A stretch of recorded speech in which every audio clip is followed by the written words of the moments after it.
This is Real Learning with Real People. These conversations are with real people. They're unscripted and they're designed to pull tidbits of information from people who are grinding right now to get the most out of their lives. With minimum amounts of editing and maximum authenticity, we hope to provide lessons that anybody will find effective, relatable, and entertaining. We seek to have guests that provide learning that's based on their life experiences. Some are chosen because of their experience as high performers in sport, business, or education, and other guests have been chosen because they have meaningful lessons to teach, and I want to make sure they have the platform to share them with the world. The language in these videos is sometimes mature, as I'm always encouraging guests to just be themselves. This is all part of making sure that we do our best to give you content that is both authentic and effective, and that you truly feel like you can utilize the real learning and connect with these real people. Our guest today is one that I'm honored to talk to, have learned from, and consider a friend. Sorry if that's too soon, Matt. Matthew Dix is the internationally selling best author of novels such as Memoirs of an Imaginary Friend, Storyworthy, Engage, Teach, Persuade, and 21 Truths About Love, among others. Now, this is just my opinion, but Memoirs of an Imaginary Friend is a book that every parent and educator needs to read. And 21 Truths About Love is straight up one of the best books I've read in my life. He's written multiple rock operas. How friggin' cool is that? He's a humor columnist for multiple publications, and he's literally won awards for being funny and being a great teacher. He's a teacher by day and a writer and a parent pretty much every other second. The Connecticut Society of Professional Journalists awarded him first prize in opinion and humor writing in 2015, 2016, 2017, and 2019. Matt is a 49-time Moss Story Slam champion and 6-time Grand Slam champion whose stories have been featured on their nationally syndicated Moth Radio Hour and their weekly podcast. One of his stories was even featured on PBS's Stories from the Stage. Matthew is also the co-founder and creative director of Speak Up, a Hartford-based storytelling organization.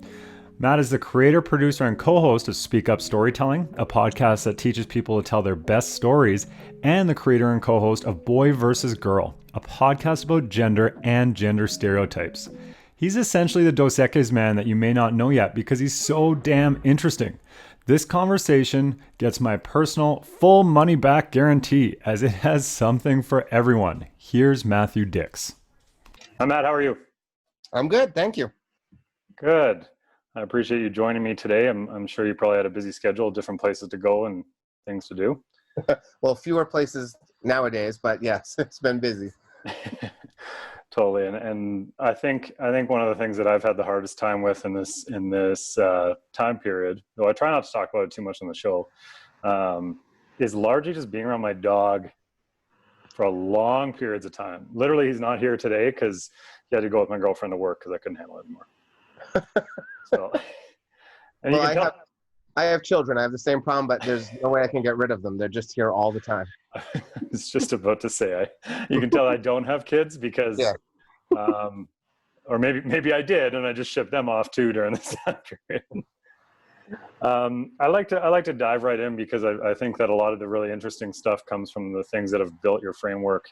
And for you, because I was able to participate in one of your courses a couple of weeks ago, and I've read a few of your books. I know a lot more than most of the people watching and listening to this do about your background. But if you don't mind talking a little bit about what your childhood was like, siblings or lack thereof, and parents, that kind of thing. Sure, it wasn't great, sort of from an outside perspective, and objectively, it wasn't always ideal. I had parents who I like to describe as people who were always in the other room, hidden through a cloud of secondhand smoke, attempting to interact with me as little as possible. So, we were very feral as kids. I had a brother and a sister, and I had for a while a stepbrother and a stepsister. So it was a full house, and there was no money, and there was very little supervision. So, we really did live a weird life of leave the house at 8 o'clock in the morning and come home at 8 o'clock at night, and nobody ever asked where you were. So, there was a lot of independence growing up. I was the oldest of the 5. So in a lot of ways, I took care of a lot of the sibling issues. I kept them entertained. Every day they basically asked me, what are we doing today? And I had to come up with something that we were doing on that day. I grew up in a little town, though, a little farm town. So we could go miles in any direction and run into woods and streams and ponds and forests and all of those things. So, as a kid, I would tell you that I had a great childhood. And Right. looking back on it, I would say there was enormous swaths of it that were wonderful, but I was terribly neglected. And I was kicked out of my house at 18 and sent on my way to take care of myself for the rest of my life. So there was a lot of less than ideal moments as well. Fair enough. And I'm probably going to circle back a little bit to some of those stories that come just after and in and around that time. One of the hardest questions that I ask some of the people, and I'll ask it to everybody, and this is actually a data point that we continue to use at our company, because as we have guests and as we talk to people that we do courses with, we do collect some subjective data from people. And on the show, one of those data points is one of my hardest questions. And that is, if you had to describe mom with a word, what would that be? I think probably absent would be the word that I would use. Yeah. Now, She was not a terrible person. Actually, the thing my wife did for me just a couple years ago, I was talking about my mother and how she was sort of absent from so much of my life. And my wife turned to me and she said, your mother was depressed for all of her life, right, Matt? And my wife only knew my mother for a couple years before she passed. But I just remember thinking, oh my God, I think you're right. I think my mom was depressed for her entire life, like undiagnosed clinical depression. right. So, I'm starting to come to terms with that idea. But as a kid, I would tell you that I just felt alone all the time. Yeah. And what about dad? Same question. Well, I have a father who I don't know that well. My parents got divorced when I was 7, and he left. Mm-hmm. And, for reasons I'll never understand, very much disconnected from my life.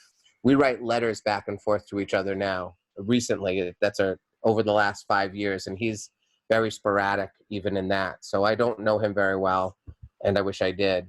I had a stepfather growing up who was a evil and despicable human being who ruined my mother's life and destroyed our family and caused us to lose the family home, and was just an awful person who ultimately left my mother destitute and lost.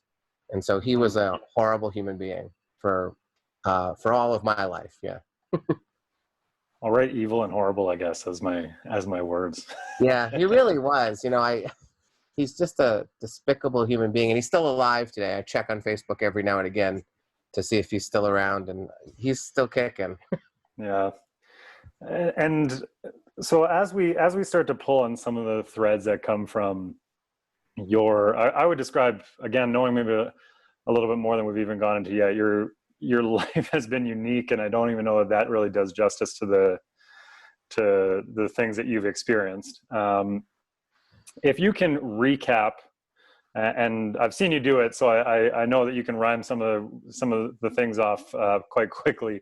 Recap maybe some of those very unique things. We don't need to go into detail right now, but I'll definitely connect everybody back to some of your stories and some of your books, because I know you at least allude to some of them in there too. Yes. It's a list of nonsense is what I call it all the time. Twice in my life, I have died, and through CPR by paramedics have been brought back to life. I was arrested and tried for a crime I did not commit. I was jailed for that crime. I was homeless for a period in my life. I was the victim of a really horrific armed robbery that left me with 15 years of undiagnosed PTSD, and now a lifetime of just dealing with PTSD in a really profound and challenging way. I have a diagnosis of muscular dystrophy. It's an adult onset version of muscular dystrophy. It's essentially like having a bomb in your body just ticking, and someday it goes off. It's a disease that killed my mother and my grandfather and 2 of my aunts. It doesn't mean it's going to kill me. It won't, because I'm going to outrun it and kill it and stomp on it. But I have that I live with every day as well. So that's sort of the tip of the iceberg of nonsense. But those are sort of some of the highlights that I've had to put up with over the years. Yeah, quote highlights. Yeah. And so as you, like, when we talk on this show, or when I don't know a ton of authors, I don't want to try and sound like I talk to a lot of people that write, or a lot of people that tell stories, especially in the way that you do. But when working with creative minds, I guess I could say, we often find some connection to some kind of unique aspect to their background, and usually they have what I would probably think is about 5 to 10% of what you have. And when I look at what you've produced, and maybe that's too cold a word, but the works that you produced and the impact that those works can have on people and the way that it connects to people's emotion, I wonder if you can just kind of talk a bit about if any of that comes from some of the experiences that you've had, or if any of that ability to connect with people through your work comes from your childhood. I would say that yes and no, I guess, is the correct answer. From a very early age, I was a person who always was sort of fascinated with the world. I didn't have any support going through school. And because I wasn't going to go to college after high school, that word was never actually spoken to me throughout my entire childhood. Never. I didn't care as much about school unless it was something that I was curious about. And thank God I was curious enough about things that I managed to learn a lot. But my aunt recently sent me a packet of writing that I did as a kid. No one recognized that I sort of had any kind of a talent except this one obscure aunt who would notice me. And, on like Easter or Christmas, I'd be sitting at the coffee table and I'd be writing political cartoons. And she found one that I wrote when I was 10 about Reaganomics. It was sort of like, and she said, like, he's 10 and he's writing about Reaganomics, and nobody cared. But she scooped up all the papers and she sent them to me recently. And I recognized them right away. I said, yeah, I remember writing that. So I had something in me that was sort of fascinated enough with the world that I was constantly looking to consume content and information. I read, incredibly widely and constantly as a kid, those kinds of things. But none of it really like sort of sparked me in terms of thinking of myself as someone who would create things in the future. That wasn't my goal. Honestly, my goal was to make sure I had food the next day and that I wasn't going to get beat up. And like, those were genuinely my concerns for a very, very long time. And, it was a couple moments, I think. There was a moment in high school when I was 17. I was a senior. I was in a class sort of I didn't belong in. It was an English class. A lot of people who are planning on going to college, the people who sit up and take lots of notes. And I was in the back, making wise ass remarks. Yeah. And my teacher, Mr. Campopiano, introduced us to satire. And I had never heard of satire before, but I was like, this is amazing. Like, I can make fun of people and be sarcastic. So I wrote satire. I studied it. I engaged in it. And ultimately, I had to produce this piece of satire. And I did. I wrote it. I honestly 100% believed it was the best piece of writing that had ever been done, like, in the American canon. I thought it was brilliant. And when I got it back, there was a B- on it. I still have the assignment to this day. And it said, not satire, too obvious. And I was so angry. And so I took the paper and I charged to the front of the room and I let him have it. I told him he was an idiot and he doesn't know what he's talking about. He's a short, bald guy. He's still alive, still teaches. And short, bald people tend to either be funny or angry, depending on, which way they go. He was the angry version of being a short, bald guy. So he went after me. We fought, we were arguing with each other at the front of the room, and the room got quiet because this was not a group of people who were accustomed to teachers and students arguing in class.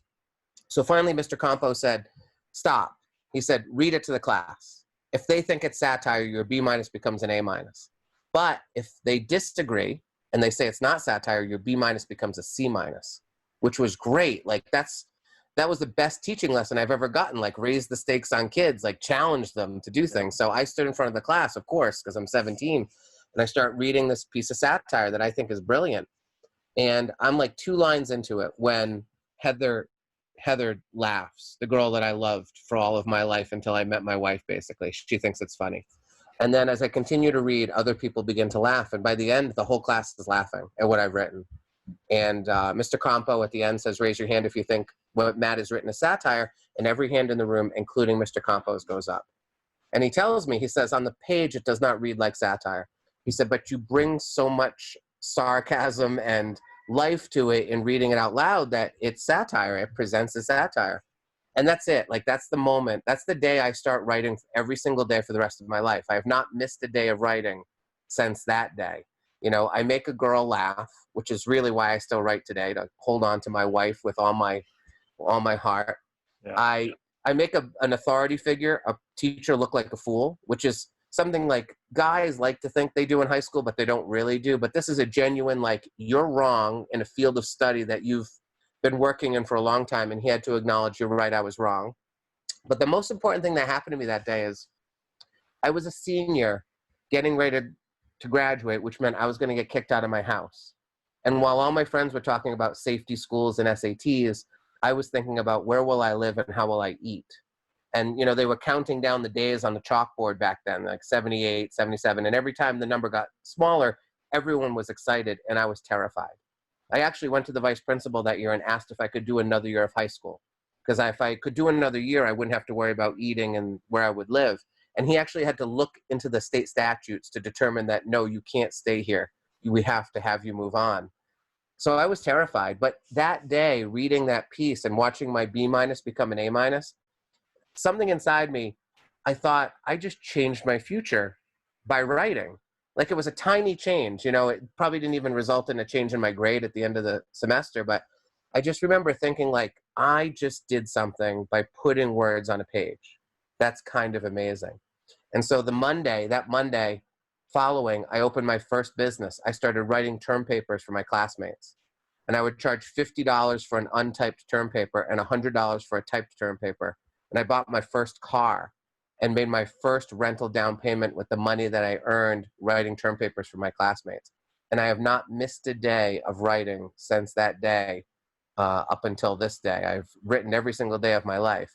So that's sort of like the pivotal moment that makes me understand that I can put stuff on pages and speak words to people and fundamentally change my life. It took a long time for that life to actually fundamentally change, but I believed it would happen after that day. Well, and it's transcended beyond that too. In my opinion, as somebody who's not an expert in writing or reading or storytelling or any of the stuff that you actually do, but in my opinion, it connects outside of you and brings things out. Like, even just last night, I was rereading 21 Truths About Love, and partly, and without getting too much into the book itself, partly because of the style that it's written in, but also because of I think the just dash of satire that's in there, and a few other things. I'm like, I reread like half of the book in the one night, and I'm laughing, and it's like 1 a.m. and my girlfriend's there beside me, and it's just kind of, it's like, hey, like, if you're gonna laugh so much, like, can you go read somewhere else? That's really nice. I'm really glad. And I'm interested. I'm saying that because I think I want to make sure that credit is given where it's due. But I'm also saying that because I think that you went through a process that we use a lot in the work that we do, but we don't necessarily describe it to all of our clients, especially when they're children and young athletes. Which is that, are you familiar at all with Maslow's hierarchy of needs? Yes, as a teacher, I'm very aware. Yeah, so then, and you'd also be relatively familiar with Carl Jung and his concept of self and that kind of thing. So we talk a lot about the concept of the hierarchy of needs, and one of the things we talk about is the fact that Maslow never actually drew a pyramid.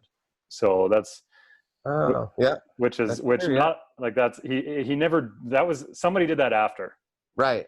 That's not his original vision. Yeah. And it's interesting because you went through kind of ups and downs in terms of your hierarchy of needs and really needing to make sure that you found things that you needed to survive first at a very young age. But we talk a lot in our work about how that mixes in with finding self and self-actualization and figuring out who you are.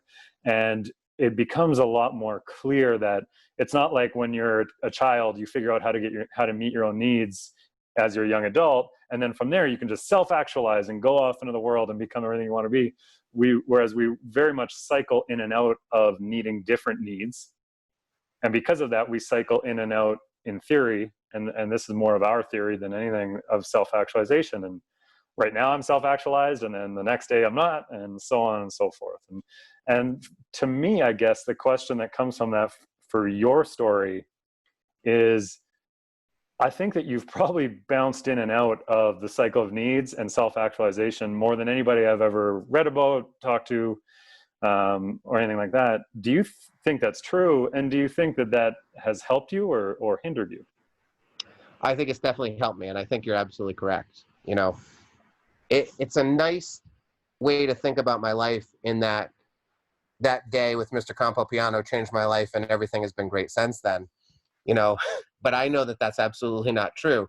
You know, I know that that is a tiny point, sort of a data point, if you will, in my life. But I also know that that happens when I'm 17. And by the time I'm 22, I am still not in college. You know, I am managing a McDonald's restaurant, and I am trying to imagine a way that I can turn my McDonald's restaurant career into my dream, which is to teach and write. And I think to myself, well, maybe I'll become a person who trains managers someday at McDonald's, and justifying to myself that that will be the achievement of my dream. Like that sad, you know, molding of a real dream into this, you know, pathetic, you know, thing that I accuse of being a dream that's not. And I don't know what would have happened to my life. You know, I get robbed when I'm 22, and a gun is put to my head and the trigger is pulled.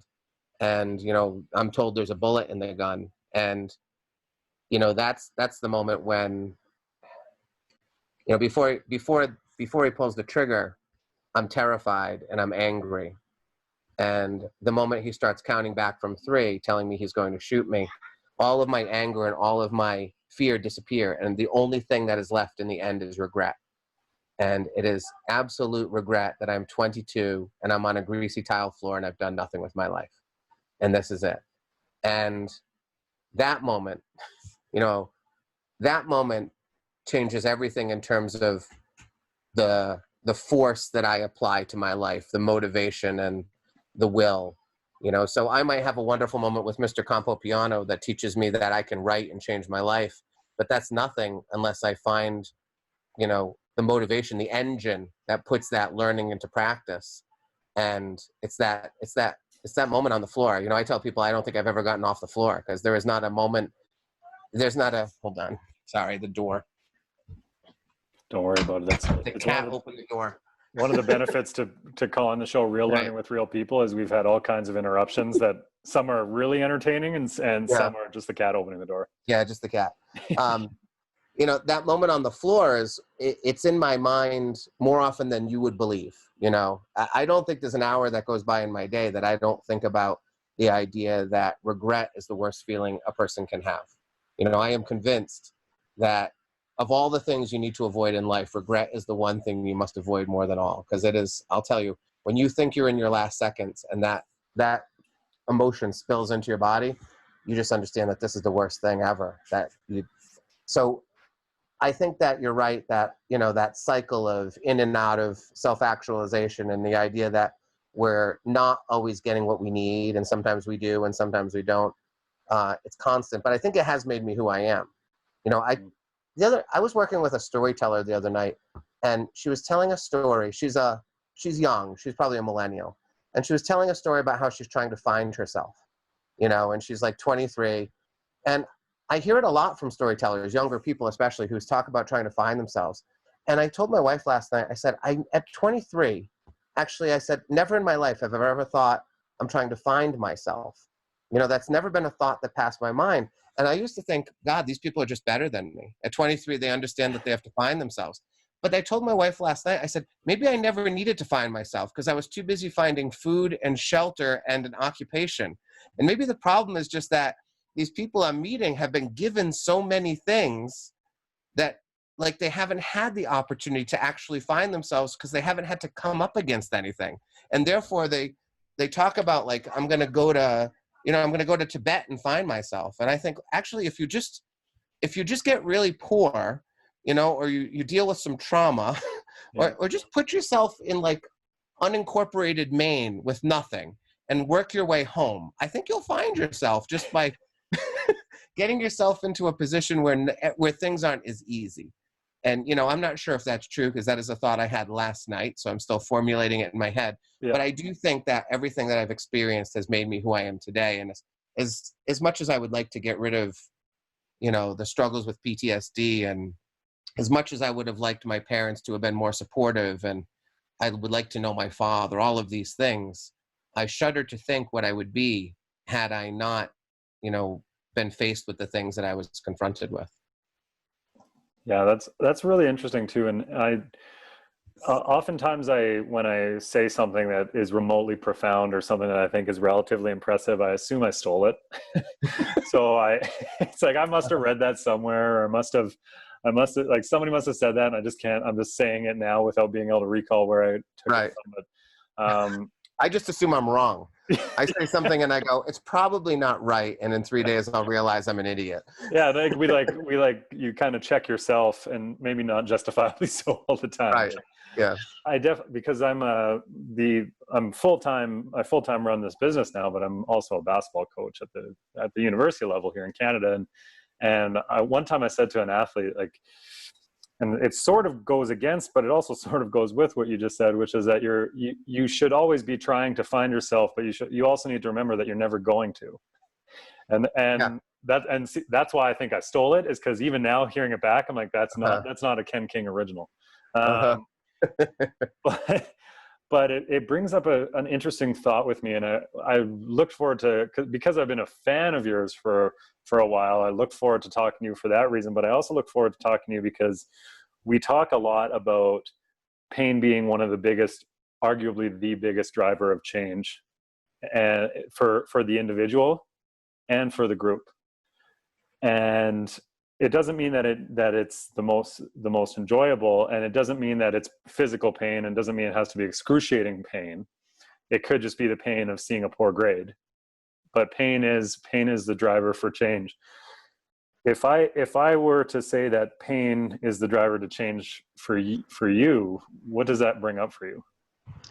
Well, I think it's absolutely true. I think it's so true that, one of the beliefs I have in my life is to say yes to everything.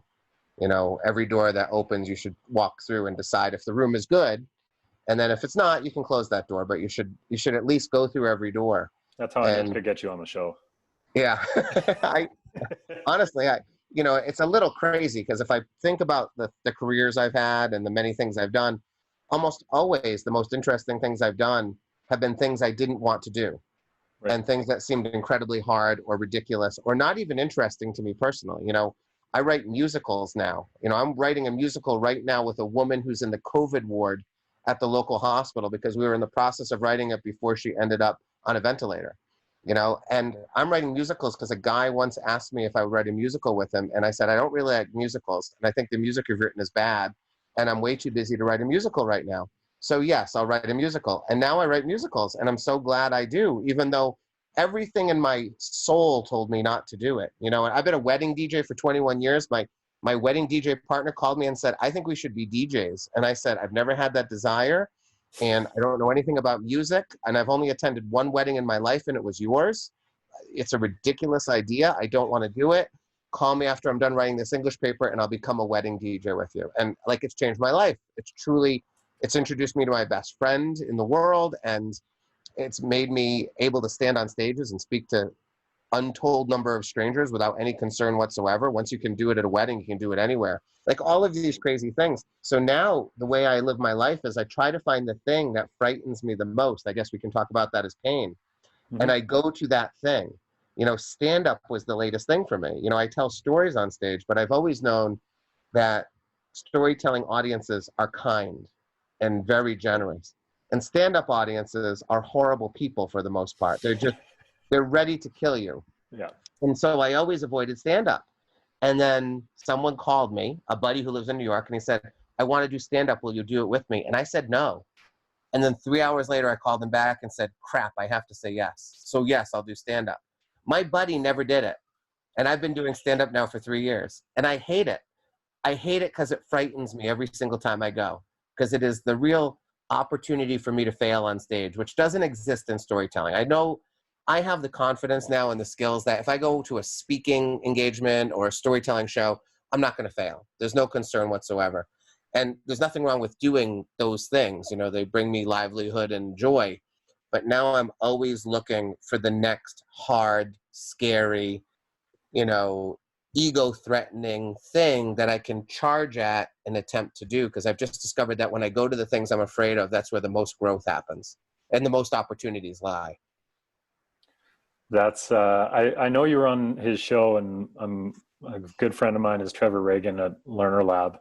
Yeah. Yeah, and he was actually who gave me the invite to your course, and I don't know if you talked about it on the episode, because I haven't had a chance to listen to the full episode of his yet. But did you discuss, or are you familiar with this jungle tiger, zoo tiger concept? No.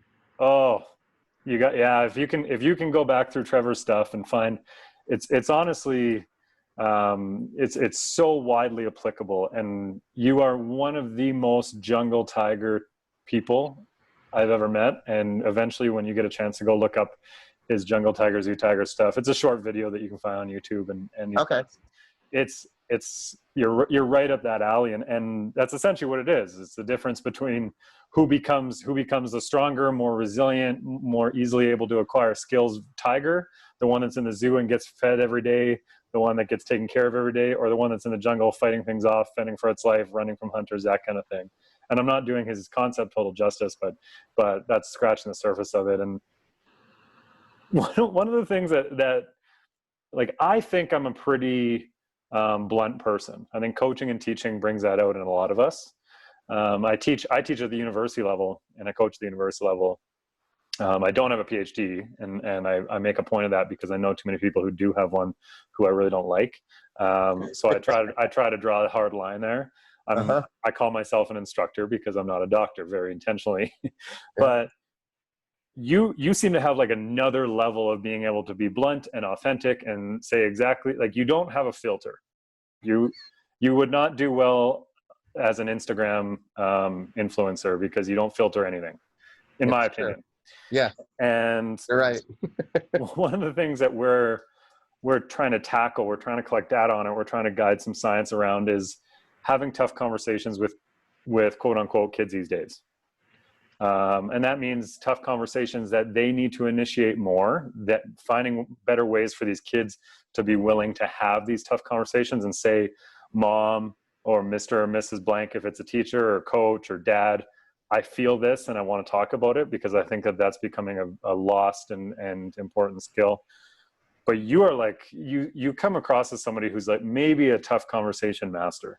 Like, you were like, I think that you, and we've never had one, you and I, like, you've never been like, wow, you tend to ramble on your show. We didn't talk about that, but do you think that is a strength of yours, and where do you think that comes from for you? Where it comes from is a trickier question. I have to think about that for a minute, but it is absolutely something I do. It's not, it's a strength, but it's not always viewed as a strength, at least initially.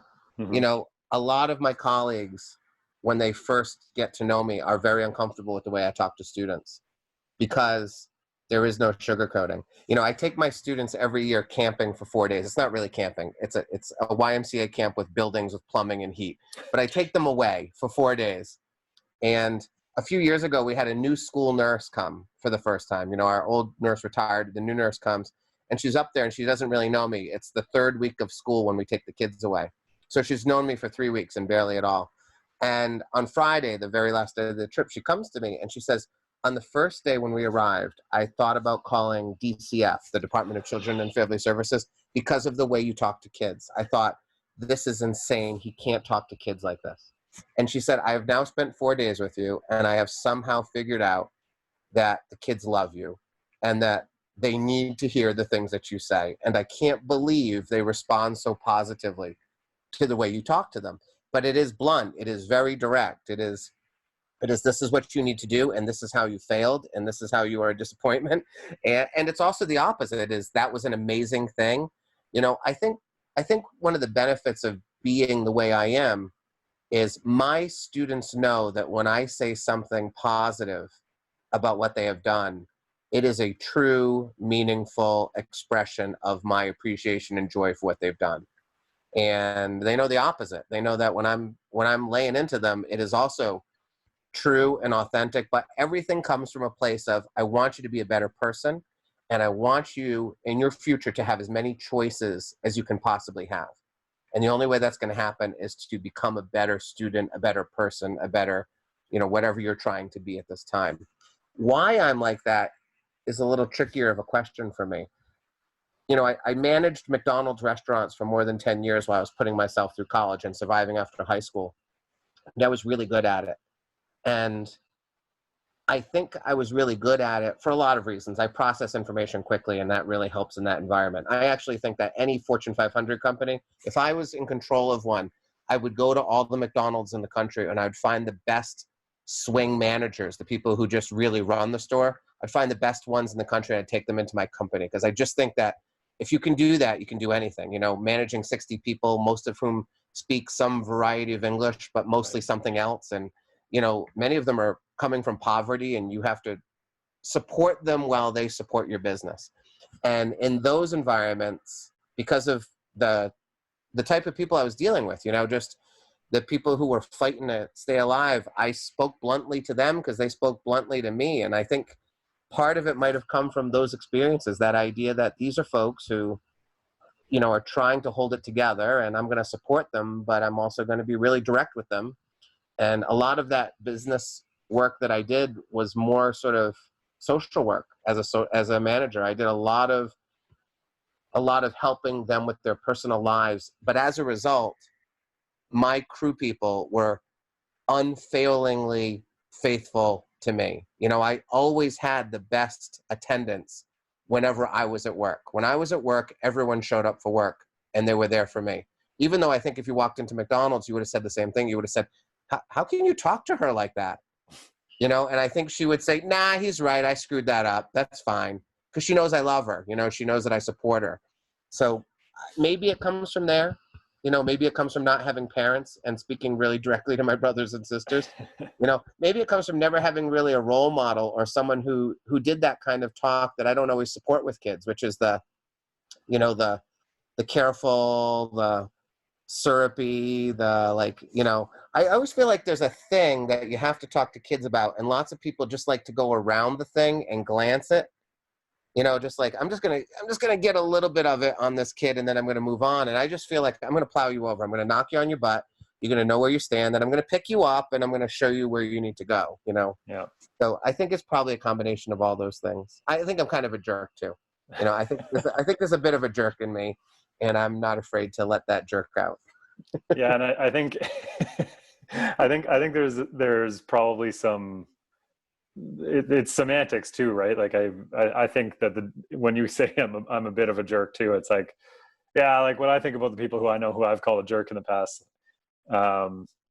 they're very different people than you, and I think that for everybody that probably falls a little bit different, and usually the people I find who call themselves a jerk are not actually that jerky in Yes, the big scheme of things. That is true. Yes, but maybe I know that, and therefore I'm saying it. Oh. To protect myself. Maybe I'm doing a double reverse psychology on you. Yeah, it's the jerk matrix. Right. Yeah. That it brings up to me one of my favorite lines to say to both adult and child youth students, any of the students or athletes that I'm working with, yes, is to tell them you're not very good at that yet in comparison to the gamut or the spectrum of that skill or this task or that kind of thing. And without fail, that is one of the things that I get criticized the most for, is telling somebody that they're not good at something. And without fail, my response is, whenever that criticism comes up, is, well, like, in your opinion, are they good at it? Right. Like, am I that off base? Because most of the time in coaching and teaching, though we have content that we are delivering, we're paid a lot to make sure that our opinion's on point. Like, of that retention and the ability to apply our content. Yeah. And so that brings me, I guess, the question, when we talk tough conversations, what is your anecdotal opinion about what that kind of tough conversation environment's like right now as a teacher with children? And then I'll have a follow-up after that. It's hard for me because as a teacher, I only experience my situation in great detail. People who spend time in my classroom, I open my classroom to the world, and anyone can come in and watch me teach. So some of the best learning I get is someone spends a day with me and then tells me what they see me doing. And that can be so instructive because they tell you the good things you're doing, and then you can do more of that because you don't even recognize that it's good. And they can tell you the things that they question. So I don't know exactly what the rest of the world is like in terms of, conversations with kids, except that I can tell you that over the years, I think kids have gotten less gritty, I guess is the word. They're just less likely to take on an obstacle ferociously. They are much more likely to grab 3 friends and 2 adults to take on that obstacle rather than seeing it as something they can knock over on their own. And actually, the biggest change I've seen in kids over the years is their fear of making mistakes. The thing that I say in my classroom almost more than anything, I said it today while teaching kids on the internet, was mistakes are valuable. And when I have kids write, I have kids fill out forms all the time, surveys on me. What am I doing right? What am I doing wrong? All the time. And I can't tell you how many times kids write that they're so excited that they feel okay about making mistakes now in my classroom. And parents tell me it too. I don't know what's happening in the other classes, though, that are causing kids to feel like they can't make mistakes. But my embracing of mistakes is enormous in my classroom. But somewhere along the way, that's not being translated to kids because it's a unique thing in my classroom, but not in the world. So, I certainly, when I started teaching 21 years ago, the kids were different. I just see them as they were more tenacious. They were more willing to take risks. They were more willing to make mistakes, frankly. And parents were a little more hands-off 21 years ago than they are now, too. And that might be playing a role, too. I'm not sure. And so same question for adults. When you're involved in tough conversations with adults, how have you seen that change or evolve? That's an interesting question. I mean, what I always tell people is over the years, I've had to sort of nurture adults and parents more than I ever had before. When I take those kids camping, it used to be I had to convince kids to go away for 4 days with me. Oftentimes for the first time they're ever going to be at home alone. Now I have to convince parents to allow me to take their children away for 4 days. And now kids say things to me like, oh no, I have the kind of parents that don't let me do anything, so I won't be able to go on the trip. So I have to convince those parents of those things. I think that in speaking to adults these days in comparison to how it used to be, I think that I speak the same way. I think I'm just as blunt as I used to be. I know parents talk about that. I know that there's a lot of people who respond really positively to it. I have many, many parents tell me how happy they are about the way I talk about their kids, because we'll sit down and I'll say, listen, your kid is really struggling. Like, your kid can't read on grade level and your kid is lazy. And so often the parents go, oh, thank God. Like, we've thought that all along, but no one has ever told us that. And we have these meetings where we meet with like special education parents of special education students. And I'm the person who sometimes comes into those meetings to speak the direct truth. I'm the one who comes in and says, listen, your child is genuinely going to struggle for all of her life. Like, her IQ is 72. Like, it doesn't mean she's not going to be successful in life, but the parents who say she's going to catch up, your child is not going to catch up with an IQ of 72. We have to think about the possibilities in her future, and there are many of them, and she can live a long and happy and productive life, but you have to stop saying she's going to catch up. And I'm the person who always has to say that to parents. But I do think that it's appreciated. Now, I think maybe that's a sign of the times that the person who speaks honestly to adults is really appreciated and welcomed and unusual. So I suspect that people are perhaps not being as honest with parents as they should be. But again, it's hard for me to tell because I'm not in those other classrooms. Yeah, it's interesting. And I think this is not one of our more data-driven things that we have. But when I think about it, I do kind of think it's because you're always being watched more. Like, there's always a chance that it's going to get posted or it's going to get shared, and maybe there's no chance. Like in most classrooms, you answering a question incorrectly is not going to end up on Instagram. But the mentality is, I just watched 45 minutes of fail videos last night with my friends. Now I'm in class. I don't want to be one of those people that ends up in one of those. And they're not making those conscious connections, I don't think. But I do kind of feel like that at least plays a factor. That's interesting, for 2 reasons. One is, whenever I fail, I'm so excited about telling the world.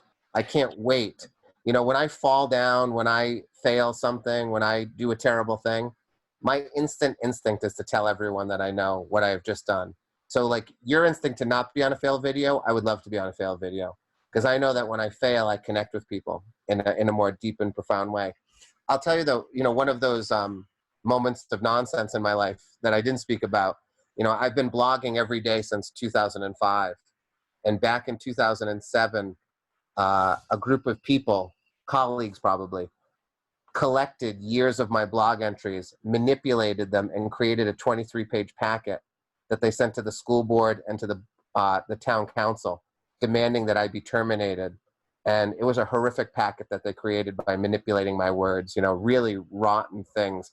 I wrote one day about how I didn't think that companies should be writing the word juicy on the back of kids' pants. Like, why are there girls, like 11-year-old girls walking through my school with pants with the word juicy on their butt? And I said, because your eyes are drawn to text. So you just find yourself looking at 11-year-old girls' butts thinking, what is wrong? What is wrong with these companies? And they took out the line that said, I find myself looking at 11-year-old girls' butts. That's the only thing they had in that, right? So they did that like 1,000 times to me. Yeah. And they sent that out to everybody. And then nothing happened because it was all unjustified. But then they sent it to the entire community. More than 300 families received this packet, calling me worse than the Virginia Tech killer and, a sexually offending, horrible person. It was really horrible. It was one of the worst moments of my life. And ultimately, nothing came of it. The district told the 23 kids who were scheduled to be in my classroom that next year, told the parents, if you want to pull your kid out of his classroom, we'll let you do that, because clearly this is, a really strange circumstance. And all 23 stayed in my classroom, and another 20 wanted to get into my classroom. So it all worked out fine. It was like a wonderful story. It wasn't a wonderful story. It still plagues me a little bit to this day. Every time I walk into the school, I think about it. But it has sort of given me some armor. Like no one will do anything that will ever bother me. Like whatever Instagram thing you might put on, whatever Facebook note you might ever make about me, it's nothing. It's that idea that the pain, the pain of that moment, it provides me with, an inoculation to future pain as a result. Totally. And I should be clear that I was being I was being hypothetical, because I fall more on your end. I was just in a bit of a debate with my business director for the company today, because I said, we need to get the company on TikTok. We need, and she's like, no, like we're trying to come off professional. We want to be able to work with corporations more and that kind of thing. And I was like, okay, we also have a show called Real Learning with Real People. We also have in our corporate values are things like being real and having fun. And so long story short, TikTok is a Boost Institute thing now. And it's bad. Like it's just me in the house. And I think a lot of my friends who I can't see right now are a little concerned about what's happening on TikTok. And she's like, this could be the biggest mistake this company ever makes, is going on TikTok. And I'm like, yeah, but like you're talking, when I started the company, I was teaching full-time and coaching full-time at a college, and I left that so I could start my own business. I was like, when we talk about making big mistakes, like that piece alone doesn't scare me.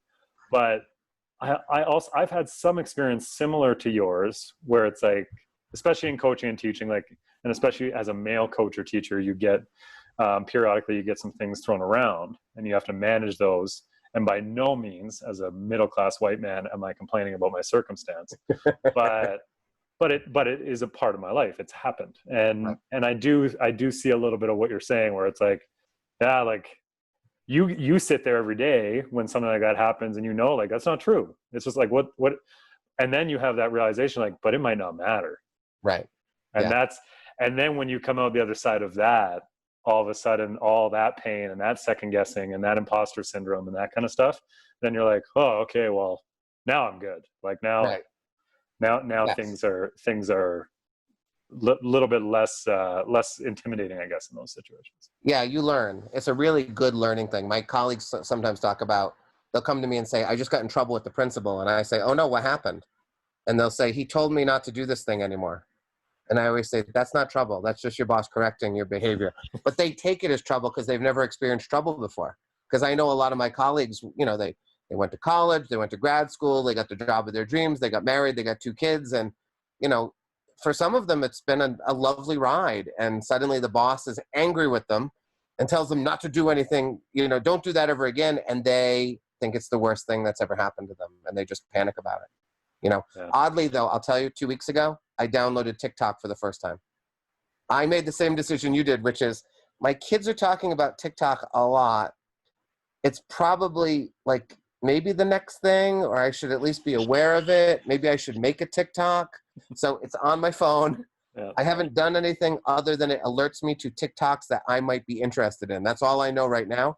But I'm with you. Like, there's nothing wrong with, actually, I think there's something terribly wrong with like sort of shuttering yourself off to what the next thing is, and maybe if it's not the next thing, that's fine, but at least you were in the conversation, or you were in the mix. You don't want to be around people who are talking about that thing that a vast majority of the country is using, and you say, I don't know what you're talking about. Yeah. And you can not like it. Like, you can check it out and not like it. You can be like, I went on, I had it on my phone for 2 weeks. It's so stupid. And I deleted it. Right. Yeah. I don't think I'm going to be a consumer of it as much as I might be a content creator on that platform eventually. I don't know if I'm going to be, but I just decided I needed to be in the conversation. Yeah. And you can, if you want to see your floor of where to start and try to stay away from, you can look up the Boost Institute on TikTok, and you'll see because I've been doing it for 3 days now. And there's some stuff in there that even just in 3 days, I look back and I'm like, we're going to leave it. We're going to see how it plays. We're going to, It's good. Yeah. Most of the stuff is just ignored, most of it, like if it's bad, they just move on and you're forgotten. Yeah. I think that's what the American president has realized, which is I can basically do anything because tomorrow will just wipe away today.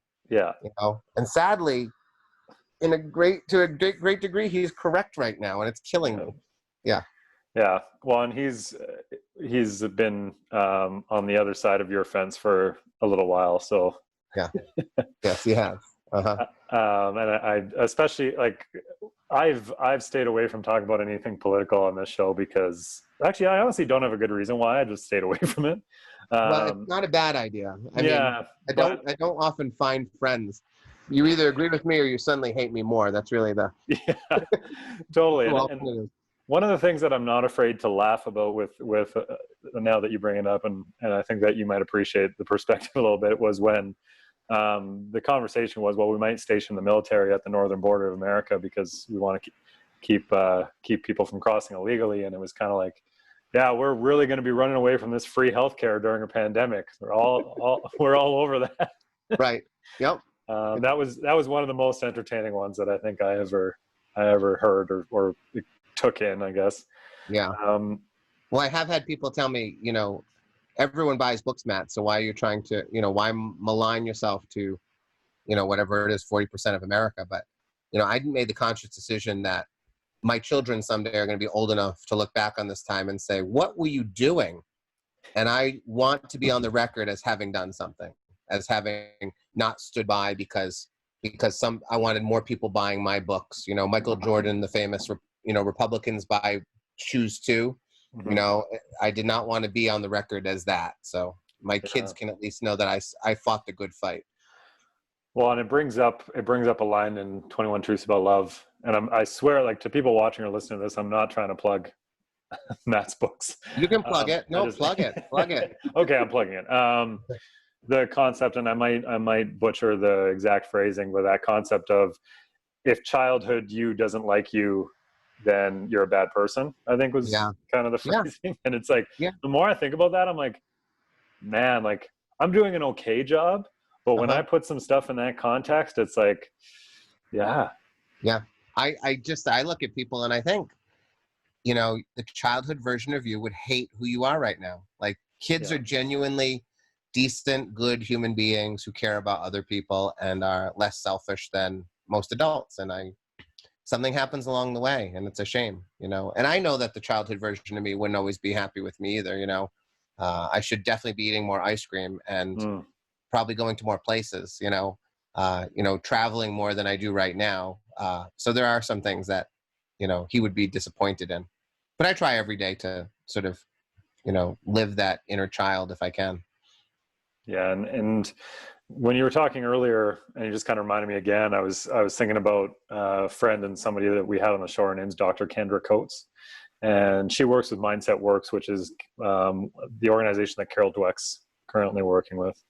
One of them. I'm sure Carol Dweck works with quite a few people, but Dr. Coates created a book, and it just came out, I think, and I wasn't intending to plug her book either, but it's called Girl's Guide to Growth Mindset, and it's a picture book, and there's a bunch of really, really good stuff in there. And as you're talking, I'm like, this is like, that's what, and this is why I like her work a lot, especially that side of it, is why are we not plugging more science-based information in digestible form to kids at an age that, like, I don't know how many times I've talked about physiological symptoms of fixed mindset is kind of how I refer to it. Yeah.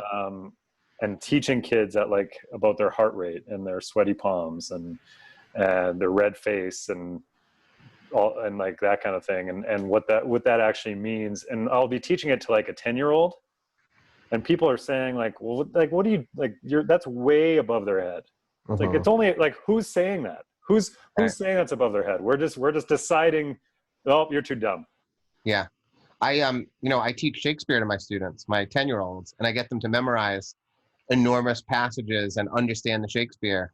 Yeah. And every year parents say, my kid's never going to be able to do this. Like, how is my kid going to memorize the Hamlet soliloquy? And I say, could you just, like, I've been doing this long time, like, just go away. Like, trust the kids. I've never raised the bar on kids and been disappointed by the effort and oftentimes the results, but at least the effort. So I'm constantly a believer. I tell teachers all the time, I like to give children impossible tasks and help them as little as possible.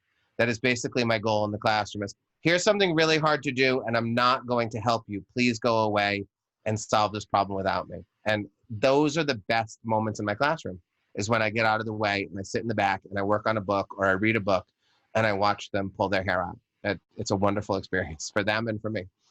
Yeah, and I guess just before we wrap up, I'm curious, why don't people feel comfortable doing that more to kids and to adults, in your opinion? Like, why don't we do that to people more? Right. I think for a couple reasons.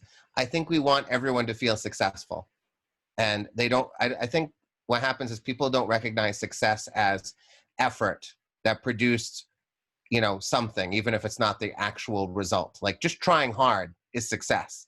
Making an effort in a direction, even if you've made no progress, is success. So we've sort of become enamored with the idea that, we open every meeting with goals. The goals of today's meeting are, right, and we all have to achieve those goals, So I think that viewing success as trying like hell, good job, you tried like hell, you were successful today.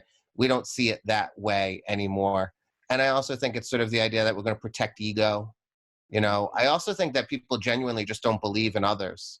I have a phrase I say, I'm an elementary school teacher, so I believe in the capacity of all people. And I really do. I just believe that no one's really trying as hard as they can, and no one's really accomplishing as much as they should. And my wife makes her crazy, because she says, you lack empathy, not everyone's like you. And I say, no, but they could all be doing better. And that's sort of the approach I take to adults and kids. I just think we could all be doing a lot better, and myself included. So I think people are afraid because they don't think that people can do better. And I think that they want people to feel successful instead of just recognizing that trying really hard and failing is a super way to spend a day. Yeah, and that's a really eloquent way to put it. And I think that concept of heavy praise on high effort, heavy criticism of low effort. Yeah. That's something that we do struggle with, I think, in 2020 and beyond. And when people say phrases to me, like, I'm 30, so I think I'm on the one end of the millennial category, which is frustrating because when you look at the other end, the category is probably a little big, but it is, yes. But when people say things like the general kind of kids these days statements of, when they just blanket say what you already said, but you said it in a different context, like they're not gritty and they don't try hard. Mm-hmm. It's like, well, when they didn't try hard the last time, what happened? Did anybody say anything? Right. Yeah, I agree. Yes. No, I think they said, here, let me help you. Yeah. Or did they try really hard and they got a C and nobody said anything about the effort? Right. Yeah.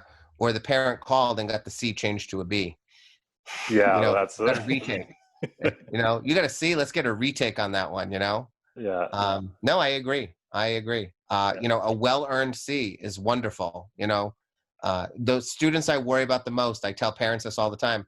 I worry about my elementary school students who have not had to work hard to do very well in elementary school, because I know there's a day that comes when learning actually becomes hard for even the smartest of kids. And those are the kids that fall down the quickest because they haven't learned how to work hard. They've just relied on wit and, natural ability, but they're going to run into physics, or they're going to run into calculus, or they're going to run into college, or they're just going to run into like a bad boyfriend or girlfriend and not know how to handle it because they haven't really had to work hard at something. Absolutely. And as a not doctor who teaches adults, I oftentimes am the one who's saying, no, 20-year-old so-and-so, you can't rewrite your final exam in university just because you didn't get the grade you wanted. Or we get a lot of emails at the university level now that are, could I have my 3.7 changed to a 3.8? Yeah.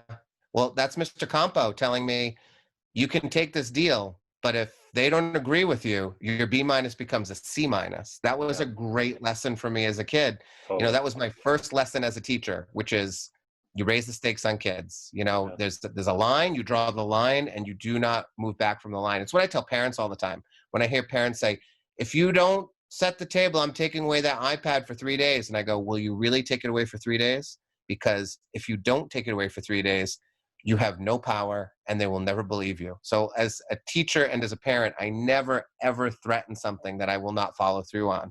And sometimes I follow through on the craziest, most insane punishments, possible. But if I say it, I will do it. And my students know that. So you draw a line, you get an 8.6. It is not going to be an 8.7. It could have been an 8.7, but that was 2 months ago. It is not today. Awesome. Yeah. That's a it's hard for people to hear that though. Oh, totally. And I think that's a perfect bow to put on this whole conversation here. I want to first I want to let people know, where can people follow you or check out your stuff? If they go to MatthewDix.com, they can kind of find everything there. My wife and I host a storytelling podcast called Speak Up Storytelling. You can find it wherever you find podcasts. It'll help you become a better storyteller. And then I'm on all the social medias with my name, Matthew Dix. It's a unique name and it's easy to get. So yeah. And the storytelling podcast is killer. Thank you. It's awesome. And like I said in my original email to you, I'm really trying to use that as a tool to get better at the coaching and teaching side of my life right now, because I think it makes a big difference. One of the things I wrap up with everybody is just, if you had to describe or give advice on learning in just a phrase or two, what would that be? Say the question again. If you had to describe or give advice on learning in just a phrase or two, what would it be? I guess I would say, that the best success I've had in terms of learning is to be as open to as many subject areas as possible. That so often it's my curiosity in such a wide variety of things that ultimately end up informing each other. That has really helped me a lot. So I know a lot of people believe in specialization, but I sort of believe in the opposite. Like, be broad in your understanding of things when it comes to learning. Be open to many, many things, even the things you don't think you're going to be fundamentally interested in to begin with. Awesome. That's perfect. And I think when we look at a lot of the stuff that maybe we're going to see as challenges here in the upcoming years, for, again, we've kind of talked about adults and children, similarities and differences between them the entire chat now, but I think that's some advice that's really going to help. I really appreciate you coming on today. I have yet, though I've had some people of relative fame on the show so far, and record with a few people. I have yet to fangirl as much as I fangirled getting ready for today. So I appreciate having you on, and I might take you up on your indirect offer to come to your class at some point when I'm able to travel, because I think that. Yeah, anytime. I always say, don't even tell me you're coming, because, I never want people to think I'm putting on a show. So I just say, call to make sure I'm actually in the building that day, because that would be disappointing. But you don't have to tell them that I'm, just call and say, is Matthew Dix there? And then just show up. Yeah, I have an open door policy. Yeah, and I want to tell you that it's because you're a teacher while you're doing everything else you're doing that piece really pulls on something for me, and it speaks to me. And if you ever see a 6'5" Canadian guy come wandering down the hallway of your school, you'll know I'm there to watch you teach. Thank you very much. I appreciate this. Yes, thank you. It was an honor to be here. I appreciate it. Make sure you subscribe wherever you get podcasts or to this YouTube channel to hear our weekly episodes.